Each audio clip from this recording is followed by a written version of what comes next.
Hello guys, we're doing part 2 of film theory. What is the Dragon Ball Z Kamehameha wave? Let's get back into this in 3, 2, 1. Check out the last episode, I forgot to say that. Let's get back into this. First we have to load, okay? Look at those faces. Plus, plasma isn't something that we run into all that often. Oh yeah, sorry, sorry. I pressed the video again, but then it restarted, so I had to go back. And now I'm not exactly on the same point, so... Now on the same point. On Earth. You're probably most familiar with it thanks to fluorescent light bulbs. What's lighting up in there? Plasma. Lightning? Also Plasma. Stars like our... Plasma. And a sun is not even the size of a dwarf star, which is like the smallest star.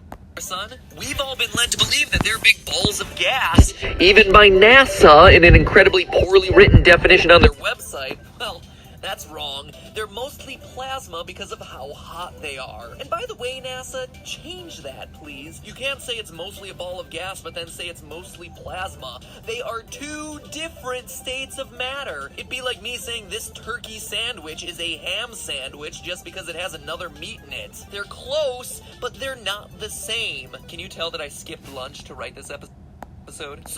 No, but seriously... also, plus they have different buttons, before we see how plasma plays a part in Dragon Ball, we need to know what exactly it is. You know how... Why did it take so long? Who is that?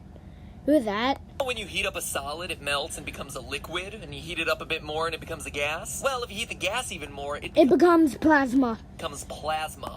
Basically, the electrons in the atoms of the gas get so excited they start to break away. So what you end up with is this soup of negatively charged electrons floating alongside positively charged ions from the atoms that have lost their electrons. Long story short, the main thing to remember is a plasma is a superheated gas. So when Goku makes a ball of energy appear out of nothing, that's not 100% true. There's gas. Air between his hands that he's superheating to create that ball. So the next logical question there is, how is he heating it up? And the answer is surprisingly simple, just like a fluorescent bulb. When you turn on a light, electricity is sent through the gas in the tube, supercharging the atoms so that the electrons start popping off. Oh yeah, sorry guys, I forgot to put reaction in the last part. Plus, I forgot to do the whole entire Dragon Ball Z and wave. Sorry about the title, I don't have good memory. Of creating the glowing plasma to illuminate the room. The characters in Dragon Ball are doing the same thing. Their key power is really them harnessing their body's electric potential and focusing it on areas around them. Skeptical? I hear what you're saying, but consider this. In the battle against Vegeta, Goku calls upon his triple Kaioken attack, and what do we see happen? Electricity starts radiating around his body. His electric potential has skyrocketed, and as Super Saiyans ascend to higher and higher levels, we see light... Oh no, Super Saiyan 3. The long-haired form! Okay. ...pulsing around This looks just like ridiculous! Ridiculous! Their body. Okay, this is the lightning. This just is ridiculous. Look at that hair. Sorry. I'm getting a little sidetracked. Lightning, aka plasma. We know. Plasma. You said lightning was made of plasma in part 1 I made.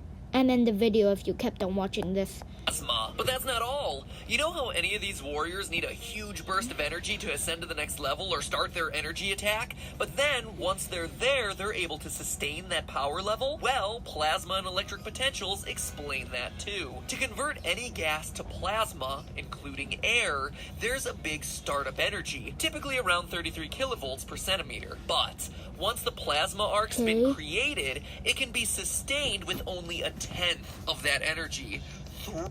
Only a tenth? 3 kilovolts per centimeter. By that same principle, the arc needs to be started next to its energy source, but once there, it can be drawn out to 10 times the distance from said source, which in the case of the Kamehameha wave is why the wave starts near Goku and then can A, reach out so far away from him, and B, is so much stronger when launched near the opponent. Like when Goku chose to fight Oh my god. at point blank at Cell as his last ditch attempt to finish the fight. Speaking of That's a big explosion, by the way. But seriously, you know, guys, you keep on seeing that Goku animation keep on shooting the Kamehameha wave. Who made that? the villains, during the second coming of Broly, we see that Kamehamehas can combine to become even stronger, as Gohan, Goten, and Goku join forces for the so-called family Kamehameha. It would be a touching moment if I weren't so distracted by the fact that Goku is literally a spirit in this instance. If you'll pardon my little rant here, but I mean, okay, the guy dies. That is actually very true. And is wished back into existence every 10 episodes. Fine, I accept that. But for his attack to be viable when he's still technically a ghost? Ugh. Anyway, the important point here is that the separate beams can combine and grow stronger. Plasma exhibits this same quality. Look at your typical plasma ball. No, that's not just an outdated desk ornament, it's a lesson on Dragon Ball Z physics. Notice that as the beams of plasma have a point to focus on, they combine and grow stronger, bigger, and more powerful, just like we see on the show. Did you see that, guys? The plasma, I saw some electricity on that thing. Oh, this is actually quite good. Don't worry, I hear your question. If plasma's just a superheated gas, how can it obliterate Cell or push people away? P.S. Goku should have won Death Battle. Hashtag butthurt. Well, listen up, salty Superman hater, because that's probably the single biggest clue that these beams are plasma instead of just pure energy. You see, the wild thing about plasma is that they're nothing like a gas. That's why they qualify as an entirely separate state of matter. Remember that this is the stuff that stars are made of, so Goku is basically creating a small star in between his hands. And at high temperatures, plasma... Basically, but the plasma ball you just talked about, you can just say that is a small star that is shooting out plasma, so...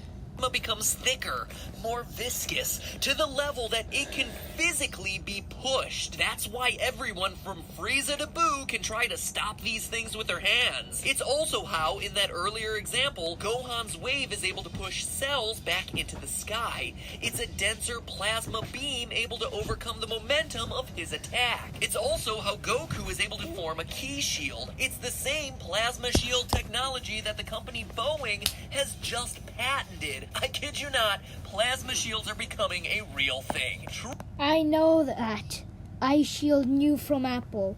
Protects against most plasma blast. Store over 10,000 songs. What is going on? Actually, Apple's probably gonna... If this actually happens. Truly, we live in the future. And you know how characters are always getting into energy clashes with the two beams struggling for superiority? Whether it's Gohan versus Cell or Goku versus Vegeta, beams colliding is a staple of the show, with that rounded ball shape being iconic of these sorts of standoffs. Would one plasma beam be able to push against another? Well, yes. In real life, it's difficult to find examples that are nearly that spectacular or focused, but putting two plasma balls together and watching their beams strike each other, you see them pushing against one another. That looks so cool! Well, I just paused on the point where it just split apart. Forcing into each other up and out until the connection is broken or they're too far away from their primary energy source. And then, what about that ball shape?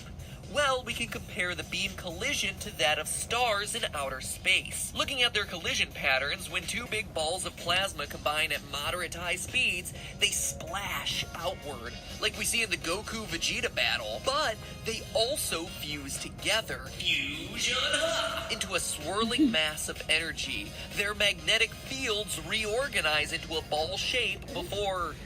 well, in space, they create a black hole. In Dragon Ball, it doesn't go that far. Oh, sure, the planet will...